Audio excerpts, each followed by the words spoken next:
Haleluya, shalom aleihim. Berjumpa lagi dengan saya pada perenungan hari ini, tanggal 17 April 2023, hari biasa, pekan Paskah kedua. Saudaraku yang terkasih, marilah kita dengan tak jemu-jemunya saudara mengucap syukur di dalam doa kepada Tuhan kita, dan berilah senyuman dan sapaan kepada sesama kita.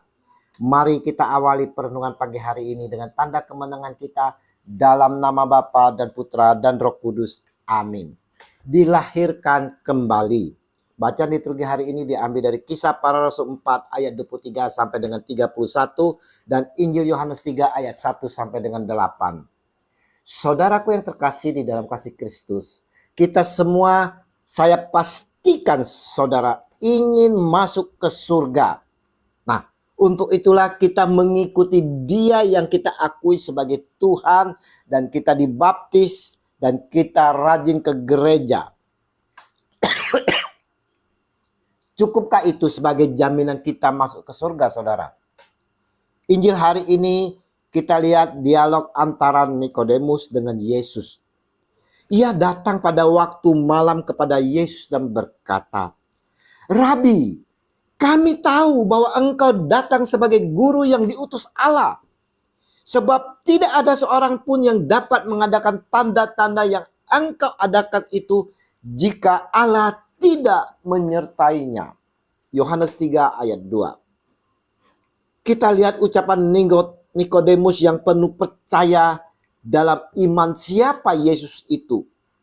Yesus menjawab, katanya, "Aku berkata kepadamu, sesungguhnya jika seorang tidak dilahirkan kembali, ia tidak dapat melihat kerajaan Allah." Yohanes 3 ayat 3.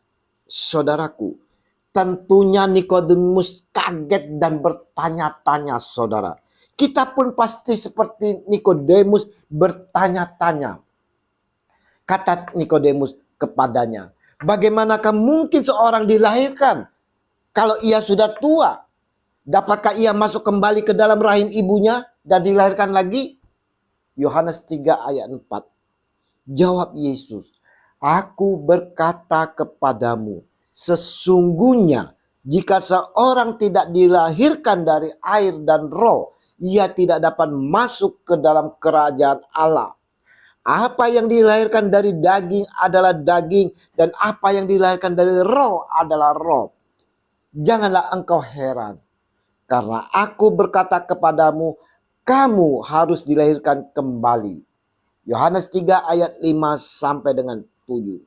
Saudaraku, Tuhan Yesus memberitahu kita bahwa syarat penting untuk memasuki kerajaan surga adalah kita harus dilahirkan kembali. Jadi pertanyaannya, bagaimana kita bisa dilahirkan kembali ini, saudara? Kita semua tahu bahwa firman Tuhan adalah air dan kehidupan kita. Tuhan Yesus berkata, "Rohlah yang memberi hidup, daging sama sekali tidak berguna. Perkataan-perkataan yang kukatakan kepadamu adalah roh dan hidup." Yohanes 6 ayat 63. Banyak dari kita, saudaraku, mengetahui dan memahami akan ayat ini.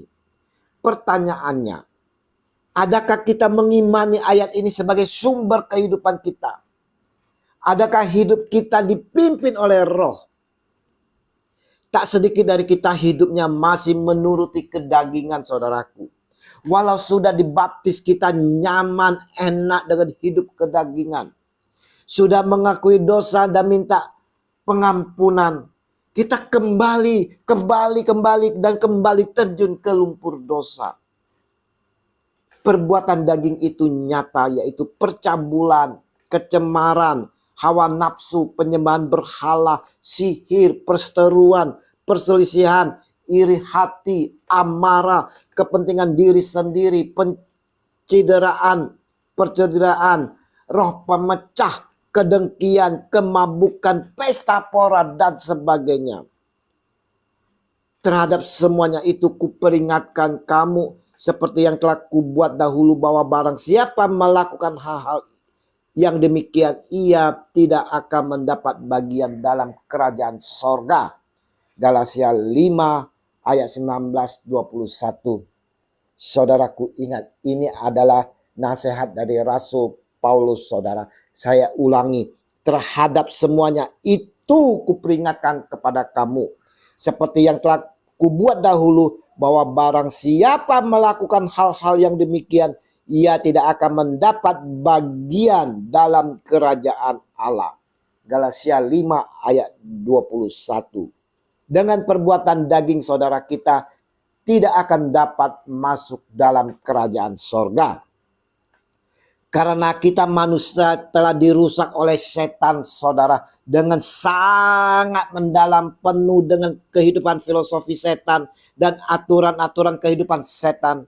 Hidup berdasarkan watak setan yang rusak, dan apa yang kita hidupkan adalah keangkuhan, kesombongan, sikap merasa benar sendiri dan kebanggaan diri, keegoisan dan kehinaan, ketamakan dan kejahatan. Tidak ada citra manusia yang nyata, saudara. Watak-watak setan ini telah menjadi satu di dalam kehidupan kita. Jika kita hidup berdasarkan watak-watak ini, berarti kita hidup di dalam dosa. Dan kita adalah orang-orang yang najis dan rusak, tidak layak memasuki kerajaan Tuhan, kerajaan sorga. Demikianlah Tuhan Yesus itu menuntut bahwa kita harus dilahirkan kembali untuk memasuki kerajaan Tuhan, memasuki kerajaan sorga. Kita dituntut untuk hidup, dilahirkan kembali, saudara, di mana mau kita hidup di dalam roh, saudara. Untuk itulah kita perlu dilahirkan kembali oleh roh dalam pertobatan sejati. Bukan tomat, saudara. Tobat kumat, bukan itu, saudara. Dilahirkan kembali berarti kita mau menerima firman Allah yang adalah roh kehidupan. Kita mau hidup baru yang dipimpin oleh roh dengan meninggalkan kehidupan lama kita, kehidupan daging kita.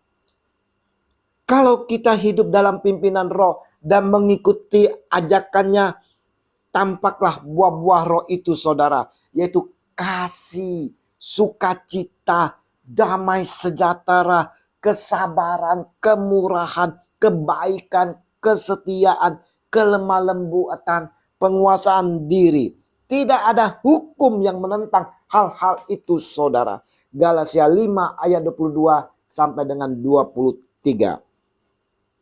Ketika kita terakhir kembali dalam firman Tuhan, saudara, di mana kita dipimpin oleh roh, watak setan yang rusak di dalam diri kita dapat diubah dan dimurnikan dalam firman Tuhan.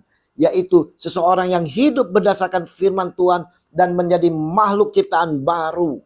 Dari penampilannya, saudara, kita masih orang yang asli. Tetapi situasi yang ada di dalam diri kita, sudut pandang kita atau kehidupan dan watak rusak yang telah berubah, prinsip kebenaran firman Tuhan telah menjadi hidup kita. Kebenaran firman Tuhan telah menggantikan filosofi setan yang ada di dalam diri kita. Kita hidup bersandar dengan firman Tuhan dan kita secara bertahap membebaskan diri kita dari ikatan dosa dan akhirnya didapat oleh Tuhan kita sebagai sang penyelamat. Dengan cara ini, saudara-saudaraku yang terkasih, kita baru merupakan orang yang benar-benar memiliki kelahiran kembali, saudara. Memiliki kelahiran baru, saudara. Perenungan hari ini untuk mengingatkan kepada kita semua untuk selalu dapat melepaskan dari kehidupan daging yang mendatangkan maut dan tak dapat masuk ke dalam kerajaan sorga. Hiduplah dalam pimpinan Roh Kudus, saudara. Selalu berjuang terus dengan setia dan taat dalam kompetisi kehidupan yang penuh tantangan ini. Mari saudara-saudara yang terkasih, kita mau tunjukkan sebagai pengikut Kristus dengan menghasilkan buah-buah roh agar setiap orang-orang dapat menikmatinya. Terpujilah Kristus yang telah bangkit dan terpujilah Dia Tuhan kita Yesus Kristus yang telah membangkitkan kita dari kematian dosa, dan bersama Roh Kudus kita boleh menikmati sukacita dan damai sejahtera kini dan sepanjang segala abad. Amin. Dalam nama Bapa dan Putra dan Roh Kudus. Amin. Shalom Aleihim.